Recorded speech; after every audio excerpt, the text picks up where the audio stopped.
il a la chance de pouvoir mettre le pied en première équipe alors qu'il y a beaucoup de blessés, peut-être certainement qu'il n'y est pas. Boum, il fait une grosse performance, il sort plus d'équipe. C'est comme ça le foot. Parce que moi, il ne faut pas me dire que le gars qui va à Marseille, il franchit un palier. Amdouni, il voulait gagner beaucoup d'argent. Non mais Amdouni, il a fait un autre parcours. Deux événements qui vous ont marqué au Servette. Les émotions fortes en tant qu'entraîneur. Bon, d'abord, c'est clair, hein, c'est le 2 juin 99. Ouais. Ça, on ne peut pas l'oublier. Comment aller aussi, parce qu'on n'avait pas fait un très bon deuxième tour. On avait bien débuté, mais on n'avait pas fait un très bon deuxième tour. On avait de l'avance à Noël, on a perdu un peu cette avance. Une journée avant la fin, Lausanne est devant nous. Et on n'est pas les favoris du match. On va à Lausanne en étant l'outsider. Mais moi, j'ai toujours cru avec l'équipe. On y a toujours cru. On était remontés comme des coucous. Et l'équipe a été ce jour-là exceptionnelle, hein, dans l'état d'esprit, dans la mentalité, dans l'envie de gagner, dans l'humilité, je dirais. Hein. Pour moi, c'est un jour exceptionnel qu'on a fait là. Alors bon, il y avait aussi les circonstances, il pleuvait beaucoup. Il y avait un orage incroyable, il y avait de l'eau sur le terrain au départ du match, c'était presque limite de jouer. Enfin bref. Mais l'équipe, elle a fait une performance. Elle a fait une performance et sur l'ensemble de la saison, pour moi, elle a mérité d'être championne. Malheureusement, on aurait pu faire le doublé cette année-là. On a perdu en demi-finale, bêtement au Charmy, 1-0 contre Lausanne. Voilà, voilà, on a choisi plutôt le titre que la coupe. Ça, c'est quand même un événement qui a marqué. Et puis la deuxième, c'est quand même ce qui me fait mal un petit peu encore aujourd'hui quand j'y pense, c'est cette élimination en Champions League contre Sturm Graz. Parce que ça, je pense que on a manqué d'expérience à tous les niveaux. L'entraîneur a manqué d'expérience, je le dis. Les joueurs ont manqué d'expérience. Les dirigeants, c'était encore pire. Je pense qu'ils ont manqué beaucoup d'expérience. On a perdu, à mon avis, on a perdu la qualification à Graz. Parce qu'on a été là-bas, on a perdu 2-1. Tout était ouvert. Mais le comportement et l'attitude des dirigeants entre les deux matchs était catastrophique. Et on a vendu entre les deux matchs notre meilleur défenseur, Juarez, qui est parti à Lecce. Ouais. Ensuite de ça, l'attitude vis-à-vis de l'entraîneur était catastrophique. Et voilà. Alors j'ai des regrets sur ce match-là parce que si on bat Sturm Graz, hein, on a perdu 2-1 là-bas, on a fait match nul ici à Genève. Si on bat Sturm Graz, si on se qualifie, on joue en Champions League contre Dynamo Zagreb, Étoile Rouge, Olympique de Marseille et Manchester United. Donc c'est clair que ça change un petit peu ta vie, hein, que si tu te qualifies pour la Champions League, surtout c'était indépendamment de l'aspect financier qui était important, mais surtout sur le plan sportif, pour les joueurs, pour le staff, ça aurait été exceptionnel. Alors, voilà, c'est un petit peu le regret que j'ai, un positif, un plutôt négatif. Au Servette FC. Qu'est-ce que vous aurez pu changer? Bon, ce qui est bizarre dans ce match, c'est qu'on menait 1-0 à la 50 et quelques minutes. C'est Juarez justement qui a marqué. Après, voilà, on a manqué un petit peu, peut-être aussi moi. J'ai manqué aussi peut-être un peu d'être plus courageux pour pousser l'équipe à aller chercher le deuxième but. Et alors, j'ai pas assez peut-être été chercher le deuxième but, je dirais. C'est pas souvent important d'aller chercher le deuxième. On a mené 1-0, on avait l'équipe en face de nous avec beaucoup d'expérience, hein, beaucoup de routine. Ils avaient la moyenne d'âge de Sturm Graz, c'était 30 ans, nous, avec un entraîneur qui était Ozim, qui avait déjà une grosse carrière derrière lui. Voilà, moi j'étais un jeune entraîneur, première fois que je joue en Champions League, on avait joué en Coupe d'Europe l'année d'avant, mais c'était pas la Champions League. Voilà, c'était parce que je me rappelle, 1 ou 2 jours avant le match, Christian Gross, qui était entraîneur de FC Bâle, qui avait déjà joué la Champions League avec Grasshopper, il m'avait téléphoné. Il m'avait mis en garde sur certains détails qui se passent entre les deux matchs, notamment avec l'arbitre, avec l'influence avec les quelques joueurs et tout ça. Et c'est clair que moi j'avais écouté, bien sûr que j'avais écouté, mais peut-être j'ai pas été capable de mettre en place quelque chose. Alors voilà, je pense que j'ai fait aussi quelques erreurs, certainement, tactiquement, peut-être dans la formation de l'équipe. Mais il y avait eu cette histoire qui m'avait beaucoup énervé avec Juarez, entre les deux matchs.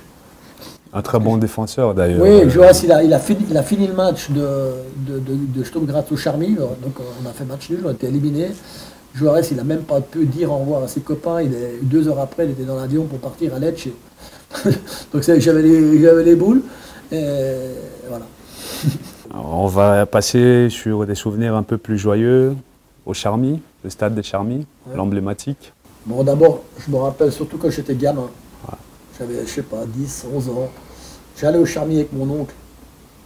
Et mon rêve, c'était d'une fois de jouer dans ce stade. Ça, c'était mon rêve. Moi, je ne pensais pas aller jouer à Manchester United ou bien, comme aujourd'hui, les jeunes, ils voulaient jouer à l'étranger. Moi, je voulais jouer au Servette, au Charmy.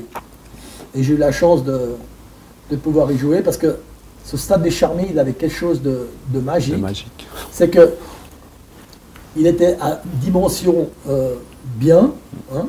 Il y avait, quand ça allait bien, quand c'était plein, c'était 25 000 personnes environ. Et surtout, on était près des joueurs. On était à l'anglaise. À l'anglaise, voilà. Comme une cuvette. Oui, puis il y avait avant, il y avait un peu le mur autour. On était au bord du mur, là. On voyait les joueurs à 3 mètres. Et ça nous plaisait beaucoup. Ça donnait une atmosphère, une ambiance spéciale. Et voilà, c'était ça que je me rappelle du stade des Charmy, avec aussi, je me rappelle le concierge, M. Debro.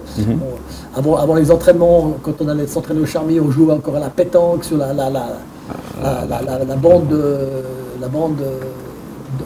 de sable qui était au bord. Là. Voilà, il y avait plein de petits souvenirs comme ça, puis aussi les vestiaires. C'était vraiment c'était chaleureux. Voilà, c'est le mot pour moi, c'était chaleureux. C'était un stade qui était, bien sûr, c'était un stade qui aurait dû, pour moi, on aurait dû rester au Charmy, pour moi, en rénovant le tout, en faisant quelque chose de moderne, c'est clair, mais l'endroit, quand je passe la rue de Lyon et je vois qu'il n'y a plus qu'un pylône debout avec des immeubles autour, j'ai un petit peu mal au cœur. Alors on partage la même émotion quand on passe par là et puis le même avis. Quelle est l'analyse que vous donnez de la formation du Servette aujourd'hui? Bon, je ne suis pas là tous les jours dans le club, mais je pense qu'à Genève, il y a toujours eu du talent. Il y a toujours eu beaucoup de talent. Il y a toujours eu des jeunes joueurs qui étaient intéressants. À l'époque, il y en avait.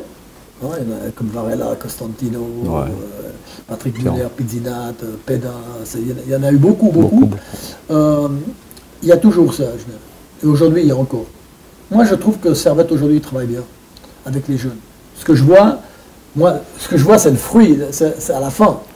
Je suis pas là comme je l'ai dit, je ne suis pas là tous les jours, je vois pas ce qu'ils font sur le terrain. Je pense qu'ils ont un directeur technique qui est très compétent, c'est Massimo Lomberdo, qui connaît bien le foot, qui transmet bien ses idées. On voit bien qu'il y a une idée de jeu à Servette, qui veulent jouer d'une certaine manière. On voit qu'ils veulent développer les joueurs. Il y a quand même pas mal de jeunes joueurs qui ont intégré la première équipe. Quand on pense qu'il y a Jérémy Frick, maintenant il y a Vouillot qui est parti, il y a le petit Magnin qui est là, il y a quand même 2-3 joueurs qui pointent leur bout du nez. Il y a comme Zakaria qui a passé par là, il y a eu pas mal de jeunes joueurs. Après, il faut donner la chance en première équipe. C'est ça qui donne la valeur de la formation. Parce que c'est ça qui compte à la fin, c'est combien de joueurs arrivent à jouer en première équipe. Et ça, c'est une politique de club. Nous, à Young Boys, je parle d'un cas que je connais. Nous, on joue en première équipe à IB, c'est dur. Comme partout. Il faut être fort. Mais ce que nous, on veut, c'est que chaque année, il y a 1, 2, peut-être 3. C'est une politique. Nous, on veut monter, on veut pousser les jeunes à l'entraînement de la première équipe. Et après, quand ils sont dans l'entraînement, l'entraîneur de la première équipe, il peut faire une évaluation que lui, il peut intégrer le contingent définitivement. Alors lui, il a besoin encore de 6 mois. Lui, peut-être qu'il faut qu'il aille faire un stage en première ligue promotion ou en challenge league. Voilà. Et nous, on a, depuis que je suis là, ça fait 7 ans, on a, je sais pas, maintenant, une 10, 12, 15 joueurs qui sont partis entre des clubs de première ligue promotion ou de challenge league, ou bien quelques-uns, des exceptions, parce que les meilleurs, ils sont en première équipe. C'est Fabien Rieder, c'était Levin Blum, maintenant c'est Aurel Amanda, il y avait Petigna qui a fait un petit moment. Il Leandros Linden, qui est à Carouge, il est venu de la formation à la première équipe. Nous, c'est notre objectif. C'est une vision qui fait une politique, voilà, et puis politique, philosophie. Nous, on veut pousser nos jeunes joueurs. Ouais. Mais après, entre pousser dans le contingent puis jouer, il y a encore quelque chose. Ouais. Hein. Fabien Rieder, est-ce que vous voulez, Fabien Rieder, il était fort au moins de 16, il était fort au moins de 18, il était fort au moins de 21 ans, il était en équipe nationale de toutes ces équipes-là.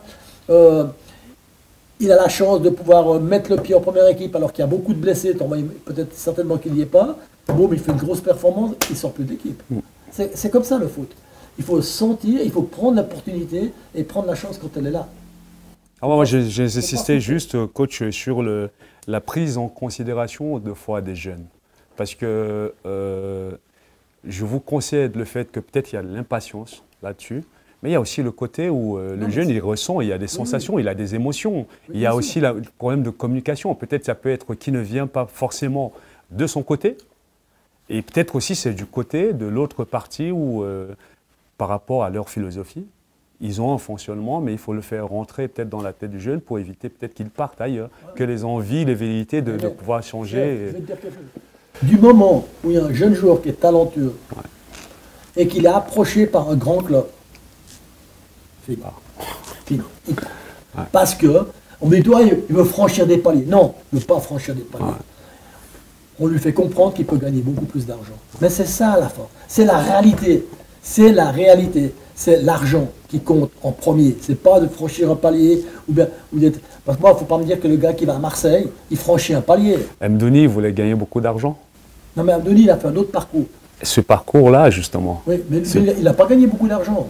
Il a été courageux de faire ce parcours. Courageux. Il y a certains qui se retrouvent là, ils n'arrivent pas, justement. Ils n'ont peut-être pas le courage, l'entourage nécessaire, des personnes ressources autour, les malveillantes. Une chose qui est, pour moi, qui est sûre, c'est qu'il y a des gars, ils sont programmés.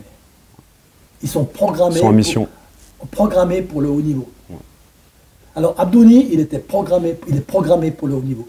Il fera comme ça, au lieu de comme ça, mais il a quelque chose. Après, il était en première ligue à Carouge, il était en challenge, parce qu'il est capable de bouger, il a un chemin qui est dans sa tête, qui est clair, il est ambitieux, mais il travaille, il faut bosser, il faut faire plus que les autres. Et puis ça, c'est de la programmation, il est programmé pour le haut niveau. Ce qui veut dire que, coach, j'entends bien. Moi, ce qui est bien, Abdouni, ça donne beaucoup d'espoir à beaucoup de joueurs qui pensent que parce qu'ils ne sont pas en moins de 18, ou en moins de 19, ou en moins de 21 de Servette, qu'ils ne peuvent pas y arriver. Il y a des autres chemins. Le meilleur exemple maintenant, c'est Atekame, qui vient aussi de Genève. Qui a signé chez vous. Qui a signé maintenant à IB. Lui, il s'est proposé lui-même à Tsamax. Il s'est proposé lui-même, parce qu'il a son grand-père qui habite à Neuchâtel. Donc il dit, va à Neuchâtel, peut-être ils te prennent. Ils l'ont pris comme ça, ils ne savaient pas qui c'était. Ok, on le prend. Ok, il est pas mal, on le prend. Voilà, c'est comme ça. C'est que le gars, lui, il va absolument y arriver, donc il fait tout pour y arriver. Après, il faut être bon après sur le terrain. Hein. C'est toujours la même chose à la fin. Ouais, mais moi, je retiens surtout ce que vous avez dit, et que j'aimerais qu'on le mette en exergue. Ce côté où, dans la tête de certains de ces jeunes, quand ils n'y arrivent pas, parce qu'il y a l'objectif, vous avez les outils de pouvoir comprendre les mécanismes. Mais ces jeunes, souvent, ils n'ont pas ces outils nécessaires par rapport à l'expérience, par rapport à leurs personnes ressources, ou peut-être leur entourage direct, de comprendre que, ok, si je ne suis pas pris là, ça ne veut pas dire que je ne peux pas arriver là. Non, tout à fait. Il y a toujours... Après, il y a les limites. Ouais. Hein, ça, c'est normal. À un moment donné, c'est qu'est-ce que tu veux. Moi, j'aurais bien voulu entraîner le Real Madrid. Ouais. Mais ce n'était pas possible. Hein. Donc, voilà. Donc, il faut simplement que les joueurs, si le gars il a du talent, si c'est un travailleur, c'est un bosseur, il y aura une solution. Principe de base. Ouais, il y aura une solution. À un moment donné, on peut pas passer, on passe pas longtemps à côté d'un talent. Ouais. Hein. Mais le talent, ça suffit pas. Non. Le talent, ça suffit pas. C'est pour ça que je dis, le gars qui est programmé, lui, il a du talent, mais surtout c'est un bosseur. Ça, pour moi, c'est le message que les jeunes ils doivent bien comprendre. Il faut travailler comme un fou. Il faut être patient. Les entraîneurs disent toujours, il faut être patient. Il faut être patient, il faut travailler, il faut attendre le moment. Il faut être prêt le jour J. Il faut être prêt le jour J, le jour où on te met, boum, tu es performant. C'est comme ça. Pour moi, le C'est la loi. le talent, c'est le travail. Et puis, j'aimerais bien Le savoir. talent, c'est un petit peu. C'est un petit peu, et puis le reste, c'est le travail. Ouais. Et vous, c'est quoi la définition du talent pour vous? Non, mais le talent, c'est ce que tu n'apprends pas. Hein? Tu l'as dans toi, tu sais faire des choses, tu comprends la compréhension, l'intelligence de jeu, ça c'est le talent. Hein? Y en a qui ont des talents, c'est des gros sur le plan athlétique, ça c'est la nature, ça c'est le talent, c'est naturel, ça vient de tes parents, Ouais. c'est ta génétique. Après, c'est de venir à l'entraînement, pour moi, de venir à l'entraînement tous les jours avec la seule idée en tête de faire mieux que d'être meilleur que la veille. C'est juste ça, de venir à l'entraînement, dire moi je viens, et puis moi je vais être meilleur aujourd'hui que hier. Toujours faire mieux que hier. Toujours faire mieux que hier. Et venir pour apprendre des choses. Et à la fin de l'entraînement, qu'est-ce que j'ai appris aujourd'hui? Qu'est-ce que j'ai retenu aujourd'hui? Est-ce que je suis meilleur aujourd'hui que hier? Ça, pour moi, c'est ça. Alors, c'est un gros travail mental. Hein. Il faut être mentalement, il faut être costaud. Hein. Il ne faut pas lâcher au moins de trucs. Hein. La résilience. Ouais, la résilience, c'est ça. La résilience.